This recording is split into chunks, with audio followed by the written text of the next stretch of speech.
এই পুটেদা খেলতে যাবি না? সবাই তোর জন্য ওয়েট করছে। যাবো দাঁড়া, ভাতটা খেয়ে নি। তুই আয়, এখানে বস। এই পুটেদা তুই এত ভাত খাচ্ছিস? আরে না মা বেশি দিয়ে ফেলেছে। ও মা, ভাত তুলে নাও তো, এত ভাত খাবো না। যা খাবি না পাতে রেখে দে। হ্যাঁ রে বাবান, তোদের বাড়িতে আজকে কি রান্না হয়েছে রে? মাংস মাংস। তাহলে পুটে আজ দুপুরে মাংস ভাত খেতে যাব বাবানের বাড়িতে, কি বলিস? কেন তোমাদের বাড়ির রান্না হয়নি? হয়েছে তো, কিন্তু তোদের বাড়িতে তো মাংস হয়েছে, তাই যাব। পুটেদা এত ভাত খেয়ে নিল, তাহলে তো আমাদের সবার ভাত খেয়ে নেবে। হ্যাঁ মা, যাবো যাবো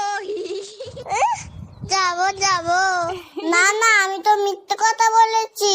বাবা তো পচা কাজলা মাছ এনেছে বাজার থেকে। আমি এখন যাই, সবাই আমাকে খুঁজ। Download ShareChat.